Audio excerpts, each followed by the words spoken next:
Hello friends, welcome to the UPSC analyser.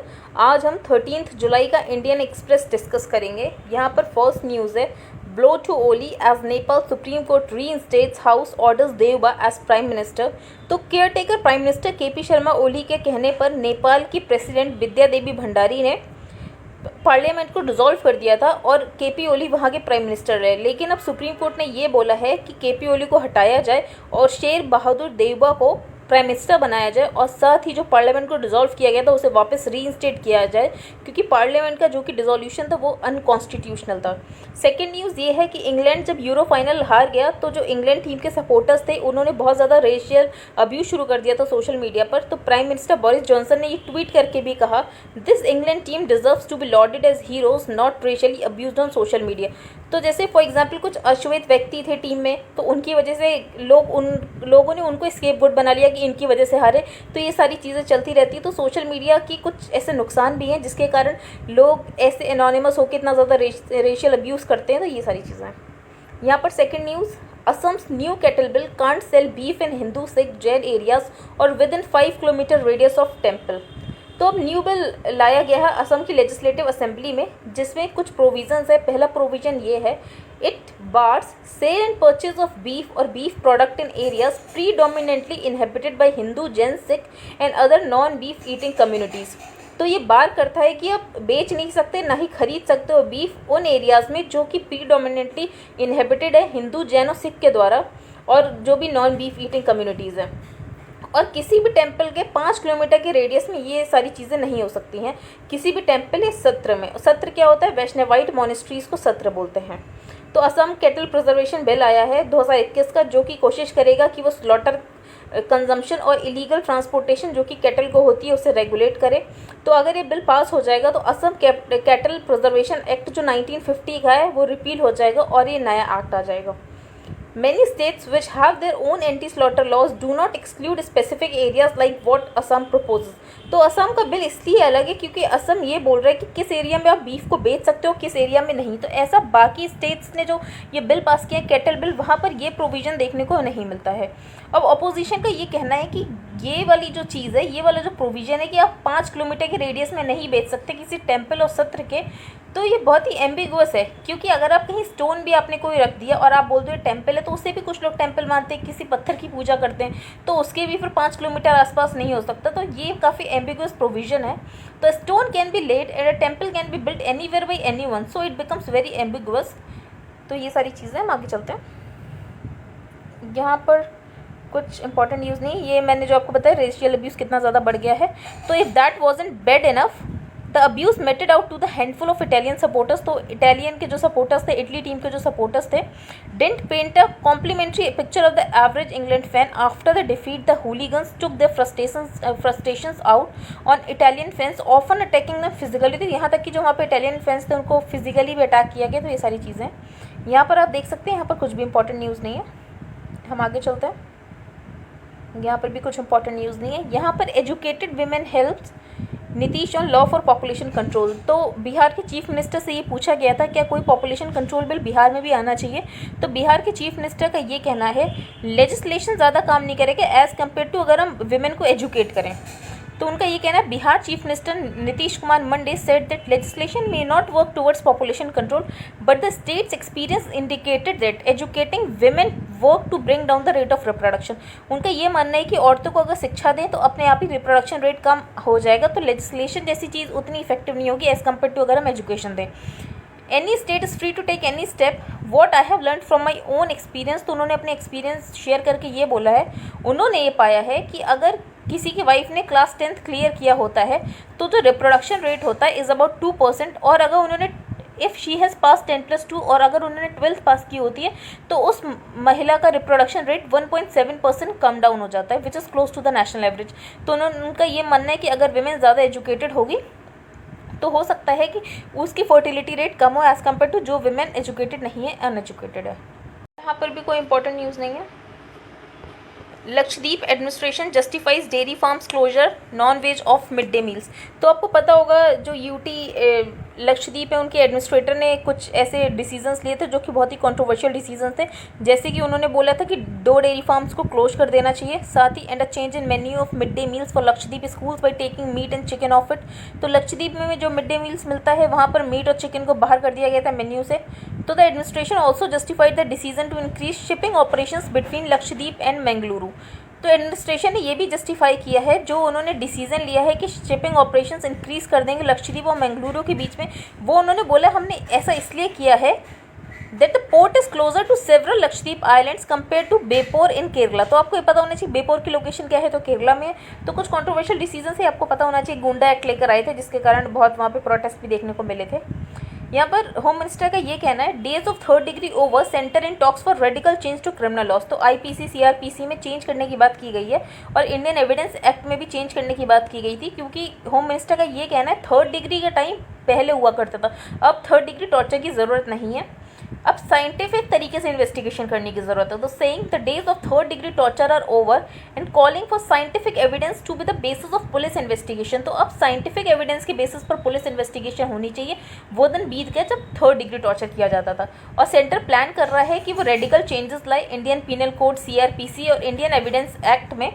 He also proposed forensic investigation be made compulsory for any crime that entails a punishment of 6 or more years। तो किसी भी crime के लिए अगर 6 साल या उससे ज़्यादा की सज़ा है तो इन्वेस्टिगेशन होनी चाहिए, फॉरेंसिक इन्वेस्टिगेशन होनी चाहिए। साथ ही by interrogating using scientific evidence even a hard hearted person can be broken down. तो उन्होंने बोला अगर हम साइंटिफिक एविडेंस के थ्रू करेंगे, इंटेरोगेशन के थ्रू करेंगे तो सारी चीज़ें हो सकती हैं, फॉरेंसिक वर्क अगर सही से किया जाए। तो 3rd डिग्री टॉर्चर की अब ज़रूरत नहीं है, अब रेडिकल चेंजेस लाने की ज़रूरत है आईपीसी सीआरपीसी और एविडेंस एक्ट में। साथ ही उन्होंने बोला अभी उन्होंने आईपीएस ट्रेनी से रिसेंटली बात की थी, तो उन्होंने इस बात को बताया भी था कि आजकल बहुत एक्सट्रीम एक्शन होता है किसी चीज़ में, या तो कोई एक्शन नहीं होता है। तो we want just natural action. तो ज़रूरत किसकी है? सिर्फ नेचुरल एक्शन की, और वो तब पॉसिबल है जब साइंटिफिक एविडेंस हो इन्वेस्टिगेशन के लिए। तो we can try to ensure conviction and investigation only on the basis of scientific research and technique. तो चेंजिंग टाइम्स के साथ सारी चीज़ें बदलनी चाहिए। ये जो सीआरपीसी आईपीसी ये सब बहुत पुराने हैं, तो उसमें ज़रूरत है कि नए चेंजेस लेकर आए जाएँ।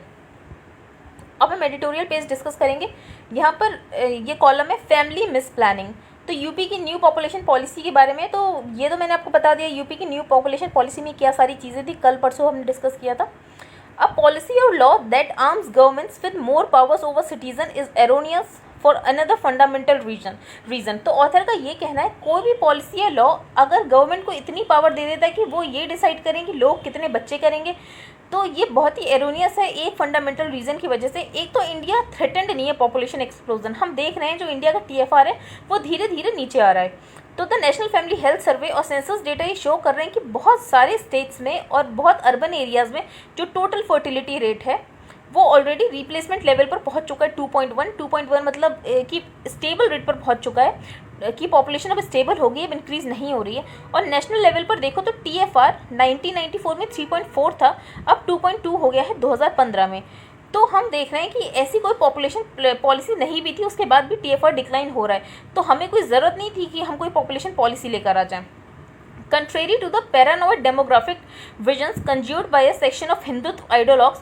अब ऑथर का ये कहना है कि कभी कभी हिंदुत्व आइडियोलॉग्स ऐसी बातें बोलते हैं कि किसी एक कम्युनिटी में बहुत ज़्यादा पॉपुलेशन बढ़ रही है, तो ऑथर ने उसको फैक्ट्स के साथ स्टेट करते हुए ये बोला है the fertility rate falling faster among Muslims than Hindus. तो ऑथर ने ये डेटा बताया है इवन इन पॉपुलस यूपी जो TFR है वो 1.1 पॉइंट्स से इम्प्रेसिव फॉल हुआ है to 2.7 in the span of a decade. तो अब यूपी में भी जो टोटल फर्टिलिटी रेट है वो 2.7 पर आ गया है, और अभी तक स्टेट ने कोई कोर्सिव मेजर्स नहीं लिए, उसके बाद भी 2.7 पर आ गया है।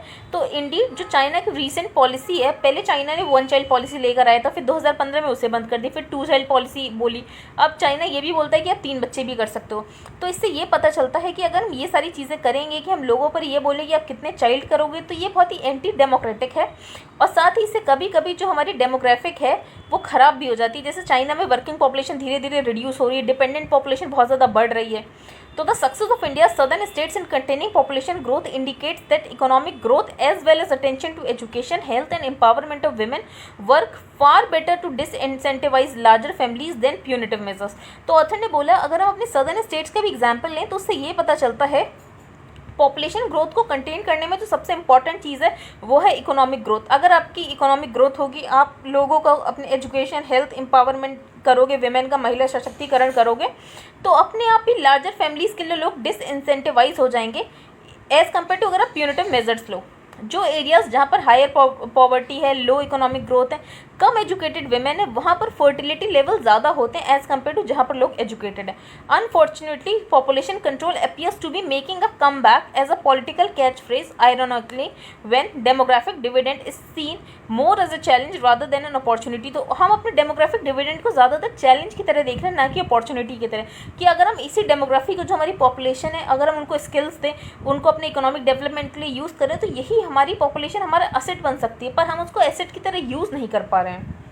हम आगे चलते हैं। ये आप देख सकते हैं आर्टिकल बिल्कुल भी इंपॉर्टेंट नहीं है, ये सेकेंड आर्टिकल भी इंपॉर्टेंट नहीं है।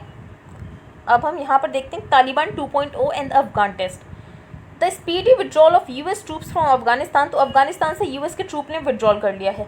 उसके बाद तालिबान की भी इंसर्जेंसी बढ़ गई, तालिबान ने पूरा नदर्न अफगानिस्तान कैप्चर कर लिया। तो while Washington has confirm that 90% of the withdrawal is done, तो यूएस ने कंफर्म कर दिया कि 90% उन्होंने विड्रॉल कर दिया है। साथ ही तालिबान ने भी क्लेम कर दिया कि उन्होंने 85% अफगान की टेरिटरी को वापस से क्लेम कर लिया है।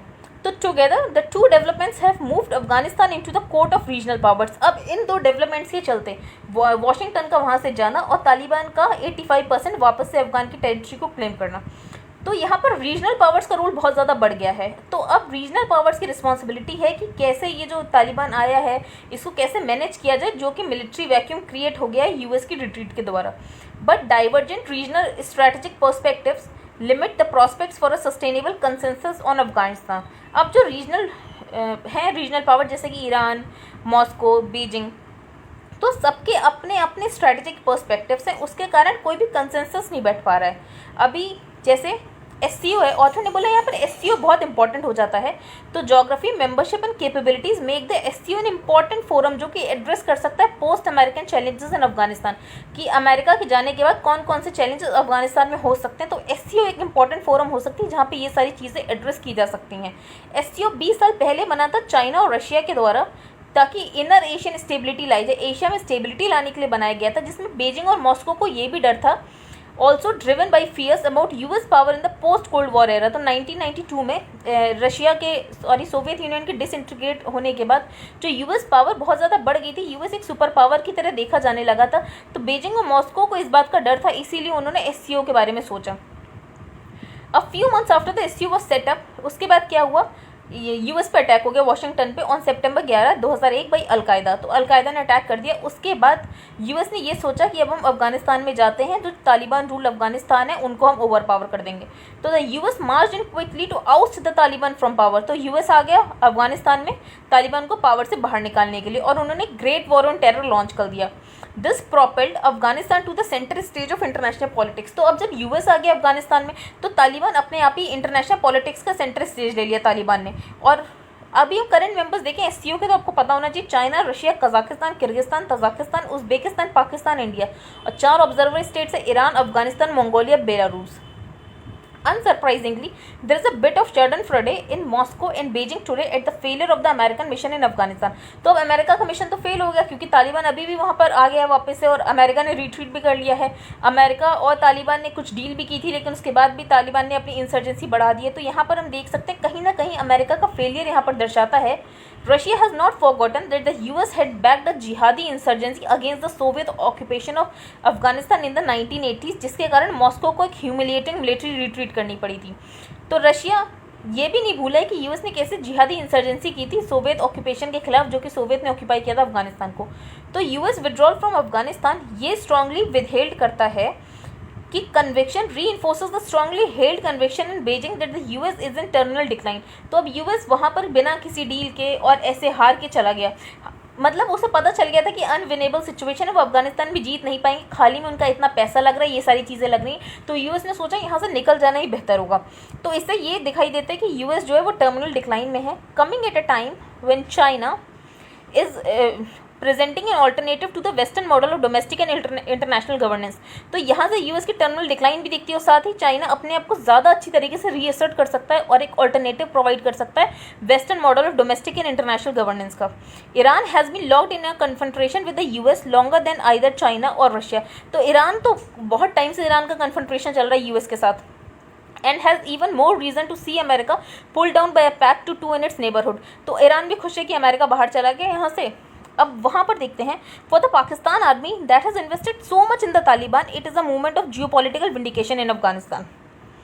Neither Moscow nor Beijing would want to see Afghanistan becoming the nursery of international terror again under the Taliban। लेकिन मॉस्को या बेजिंग, रशिया या चाइना कोई भी नहीं चाहेगा कि वापस से वहाँ पर तालिबान का इंटरनेशनल टेरर है। वो इसलिए क्योंकि चाइना में जो जिनजियांग प्रोविंस है वहाँ पे उइघर्स मुस्लिम है, सेपरेटिस्ट ग्रुप्स हैं, तो हो सकता है कि तालिबान के ग्राउंड पर अब वो सेपरेटिस्ट मुस्लिम्स आउटफिट वापस से शुरू हो जाए।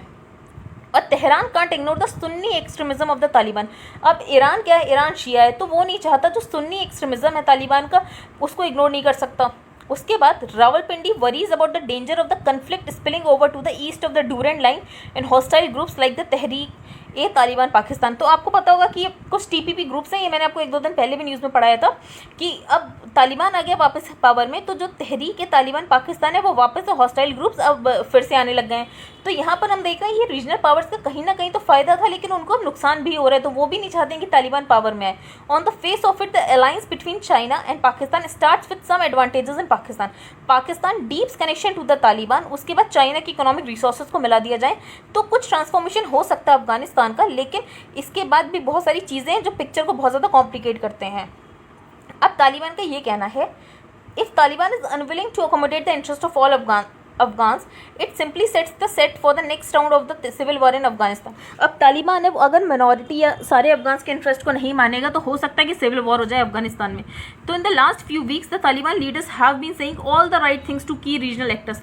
तो ये जो भी रीजनल एक्टर्स है, जैसे ईरान ने इंट्रा अफगान डायलॉग कराया, तो वहाँ पर तालिबान का ये कहना है कि हम जो भी लोग हैं हमारे अफगान में, तो हम सबके इंटरेस्ट का ध्यान रखेंगे।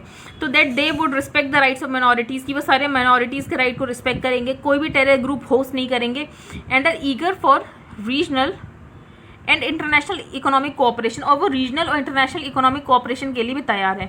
The Taliban is also signalling that it will not be a proxy for anyone else. तो तालिबान ने ये भी बोला है वो किसी के लिए प्रॉक्सी नहीं बनेगा और हमेशा अपनी इंडिपेंडेंट पॉलिसीज़ को परस्यू करेगा। It is by no means clear if the Taliban means what it says. तो अभी ऑथर ने बोला ये आगे पता चलेगा ये जो तालिबान कह रहा है कि ऐसा करने वाला है। अब इंडिया के लिए क्या दिक्कत है? फॉर इंडिया अभी तक तो एरा अच्छा चल रहा था क्योंकि यूएस मिलिट्री थी वहाँ पर, और वहाँ पे जो ह्यूमैनिटेरियन ग्राउंड्स पे इंडिया काफ़ी वहाँ पर इन्वेस्ट भी कर रहा था। तो this would mean new constraints on Delhi's ability to operate inside Afghanistan. तो अब वहाँ पर तालिबान वापस से आ गया है तो दिल्ली को ऑपरेट करने में थोड़ी दिक्कत आ सकती है। There is also the danger that Afghanistan under the Taliban could also begin to nurture anti terror groups. तो हो सकता है कि तालिबान अफगानिस्तान के अंदर जो तालिबान है वो एंटी इंडिया टेरर ग्रुप्स भी शुरू कर दे। तो अगर इंडिया को एक्टिव रहना है तो सबसे ज़्यादा ज़रूरी है कि कुछ स्ट्रक्चरल कंडीशंस पे ध्यान दिया जाए। तो 3 स्ट्रक्चरल कंडीशंस ऑथर ने बताई है जो कि इंडिया के अफगान पॉलिसी को शेप करेगी। पहला, one is India's lack of direct physical access to Afghanistan. तो अफगानिस्तान में हम डायरेक्ट फिजिकल एक्सेस नहीं कर सकते क्योंकि इंडिया का हमेशा से ये स्टैंड था कि इंडिया वहाँ पे लेजिटिमेट गवर्नमेंट से ही बात करेगा, इंडिया तालिबान से बात नहीं करेगा। लेकिन अब तालिबान का वहाँ पर मेन रोल हो गया है तो इंडिया भी सोच रहा है कि वो तालिबान से बात करना शुरू करे। तो अभी ऐसी मीडिया रिपोर्ट्स भी आई थी कि हमारे external affairs minister Jaishankar Taliban से मिले थे, लेकिन उन्होंने इन सारी मीडिया रिपोर्ट्स को मना कर दिया है। तो one is India's lack of direct physical access to Afghanistan. 2, geography has given Pakistan the capability. अब ज्योग्राफी की वजह से जो पाकिस्तान है वो अफगानिस्तान से बॉर्डर शेयर करता है, तो पाकिस्तान के पास कैपेबिलिटी है कि वो डीस्टेबलाइज कर सकता है कोई भी गवर्नमेंट अफगानिस्तान में। और आपको ये भी पता होगा जो पाकिस्तान है वो तालिबान को कहीं ना कहीं सपोर्ट भी करता है, but it does not have the power to construct a stable and legitimate order in Afghanistan. लेकिन पाकिस्तान के पास इतनी पावर नहीं कि वहाँ पर एक स्टेबल और लेजिटिमेट ऑर्डर सेट कर सकता है। It remains to be seen जो रावलपिंडी की पार्टनरशिप है बेजिंग और चाइना पाकिस्तान इकोनॉमिक कॉरिडोर जिसका एक्सटेंशन अफगानिस्तान भी हो सकता है, तो क्या उससे कुछ हो सकता है? Finally the contradiction between the interest of Afghanistan and Pakistan is an enduring one. While many in Pakistan वो चाहते हैं कि अफगानिस्तान को प्रोटेक्टोरेट बना ले अपना, लेकिन अफगान डीपली वैल्यू करता है उनकी इंडिपेंडेंस कि अफगान को इंडिपेंडेंट होना है, वो किसी का प्रोटेक्टोरेट बन के तो बिल्कुल नहीं रह सकता। तो all Afghan sovereigns including the Taliban will inevitably look for partners to balance Pakistan. तो अभी क्या जरूरी है इंडिया के लिए कि जो भी अफगानिस्तान के बारे में डेलिब्रेशंस हो रहे हैं एससीओ में, इंडिया उसमें एक्टिवली कॉन्ट्रीब्यूट करे। At the same time, Delhi should focus on intensifying its engagement with various Afghan groups, including the Taliban, and finding effective regional partners to secure its interest in a changing Afghanistan. तो इस article में basically बताया गया तो आपको समझ आ गया होगा। इस आर्टिकल में ये बताया गया है कि रीजनल पावर्स कितनी ज़्यादा इंपॉर्टेंट हो जाती हैं, भले ही वो ईरान हो, पाकिस्तान हो, चाइना हो या तो रशिया हो। लेकिन ईरान के कुछ फ़ायदे हैं, कुछ नुकसान हैं। जैसे कि ईरान जो है, ईरान है शिया और वो सुन्नी है, तो ईरान को पसंद नहीं आएगा उनका सुन्नी एक्सट्रीमिज़म। अब रशिया के लिए क्या है, रशिया नहीं चाहता कि वहाँ पर वापस से तालिबान के अंदर इतनी पावर आए और वहाँ पे टेररिज्म आए। तो ये सारी चीज़ें आपको पता होनी चाहिए। यहाँ पर सेकेंड हम आर्टिकल डिस्कस करते हैं, लेसन्स अगेंस्ट प्रेजुडिस। तो जो लोगों में प्रेजुडिस बचपन से आ जाती हैं किसी कास्ट को लेकर, किसी रिलीजियस डिस्क्रिमिनेशन को, क्या हम उसे एजुकेशन से दूर नहीं कर सकते? ऑथर ने ये बोला है। However, the question of why racism persists in America despite a prolonged and serious effort made in the education system to address the issue remains. अब ये रेसिज्म सिर्फ इंडिया में जैसे अमेरिका में इतना ज़्यादा रेसिज्म है, जबकि वहाँ पे एजुकेशन सिस्टम भी इतना अच्छा है, तो ऐसा क्यों है? एजुकेशन से क्या हम इस रेसिज्म को दूर नहीं कर सकते जो कि लोगों में है? तो this may be asking for the moon, but there is some truth in the contention that education can't work in isolation. Education कभी भी आइसोलेशन में काम नहीं कर सकती। If discrimination against a certain group is rife in the economic and political spheres, अगर economic और political spheres में लोगों को दिख रहा है कि इस कम्युनिटी के अगेंस्ट डिस्क्रिमिनेशन है, तो स्कूल सिर्फ एजुकेशन देकर इस चीज़ को दूर नहीं कर सकते हैं। अब ऑथर ने बोला है जैसे रेस होता है वैसे रिलीजन भी एक बहुत इंपॉर्टेंट एक्सेस होता है प्रेजुडिस का in all parts of the world. Attitudes towards religious group other than one's own often reflect deep prejudice internalised in childhood. तो बच्चे ही जब एडल्ट को बात करते हुए देखते हैं तो वो होम स्पेस में ही अपने अंदर एक प्रेजुडिस ले लेते हैं for certain communities, for certain religion, ऐसा होता है। तो the process whereby this absorption of a prejudice prevailing in society occurs is not open to analysis, partly because it happens in extremely subtle interactions between the adults and the child inside the home space। जो subtle interactions होते हैं बच्चों के बड़ों से, तभी वो ये सारी चीज़ें इंटरनलाइज कर लेते हैं और उनके अंदर डिस्क्रिमिनेशन इंट्रेंच हो जाता है। तो उस डिस्क्रिमिनेशन को एजुकेशन से कैसे दूर किया जा सकता है? और ये जो इंट्रेंच डिस्क्रिमिनेशन होता है वो हर generation to generation pass on होता रहता है। तो these are transform to each generation by means of what can best be term perceptual history. It is a simplified version of the knowledge जो कि कम्युनिटी आगे फैलाती रहती है। तो teachers do not usually acknowledge the social predispositions that children acquire from the religious and cultural life around them. अब education की क्या दिक्कत है? जो एजुकेशन सिस्टम है, जो टीचर्स है, वो इस बात को एक्नॉलेज ही नहीं करते हैं कि बच्चों के कुछ पहले से सोशल प्रीडिस्पोजिशन हो सकते हैं जो कि बच्चे एक्वायर करते हैं अपने रिलीजियस और कल्चरल लाइफ में। It is these predispositions that turn them into long term prejudices. तो बच्चों में पहले से ही ऐसे प्री डिस्पोजिशंस होते हैं, वो इंट्रेंच कर लेते हैं कुछ प्रेजुडिसेस, और उसके बाद टीचर इन सारी चीज़ों को एक्नॉलेज नहीं करता, और धीरे धीरे जब बच्चा बड़ा होता है तो ये सब लॉन्ग टर्म प्रेजुडिसेस बन जाते हैं, और फिर ऐसे ही स्टेरियोटाइप्स हमेशा इनकरेज होते रहते हैं, generation to generation pass on होते रहते हैं। तो their task would have a better chance of success if they recognised and critically engaged with the perceptual histories the children have internalised. तो their task would have a better chance of success. तो education से हो सकती हैं सारी चीज़ें दूर। सबसे पहले वो एक्नॉलेज करें कि बच्चों के कुछ प्री डिस्पोजिशंस होते हैं, उनके साथ क्रिटिकली इंगेज करें जो भी उन्होंने परसेप्चुअल हिस्ट्री अभी तक इंटरनलाइज की है। This is easier said than done. तो ये कहना तो आसान है लेकिन करना थोड़ा डिफिकल्ट होगा। तो any engaged pedagogic effort creates local ripples which can turn hostile in an environment charged with polarities and sensitivities। अब हम आगे चलते हैं। यहाँ पर कुछ भी इंपॉर्टेंट नहीं है, आप देख सकते हैं यहाँ पर कोंगू नाडु। तो कोंगू नाडु क्या है? जो तमिलनाडु है उसका ही एक पार्ट को कोंगू नाडु रेफर किया जाता है। तो list of new union cabinet minister issued by the BJP has triggered a debate in political circles in Tamil Nadu as well as on social media by referring to Kongu Nadu. The list mentions new minister L. Murugan as hailing from Kongu Nadu. This has led to allegation that BJP trying to bifurcate the state। तो अब जैसे उनका जो कि वहाँ कोई minister हैं तो यूनियन कैबिनेट के, तो उसमें ये बोला गया कि कोंगू नाडु से हेल करते हैं। तो यहाँ पर जो वहाँ की रूलिंग पार्टी वो ये कहना चाह रही है कि बीजेपी जानबूझ के बाइफरकेट कराना चाह रही है स्टेट को। अभी कोंगू नाडु है क्या? कोंगू नाडु ना ही कोई प्लेस है, ना ही इसका कोई पिन कोड है, ना ही ये कभी से फॉर्मली नाम नहीं दिया गया। तमिलनाडु की जो वेस्टर्न पार्ट है उसको कोंगू नाडु के नाम से रेफर किया जाता है, और कोंगू नाडु का मेंशन हम संगम लिटरेचर में भी देख सकते हैं। वहाँ पर एक कोंगू वेलाला गाउंडर एक ओबीसी कम्युनिटी है, उनके नाम पर ये कोंगू नाडू नाम पड़ा है। तो क्या कोई इसे ग्राउंड एलिगेशंस करके प्लान्ड बाइफर्केशन कराना चाहती है बीजेपी? तो ऐसा नहीं है। Many however sees it a counter from the BJP to the DMK's assertive stand, क्योंकि डीएमके ने यूनियन गवर्नमेंट यूज कर लिया था सेंट्रल गवर्नमेंट के द्वारा, तो हो सकता है कि बीजेपी ने इसीलिए ऐसी चीज़ की हो कि कोंगू नाडू रेफर कर दिया हो। तो बस ये ज़्यादा मैटर नहीं, बस आपको पता होना चाहिए।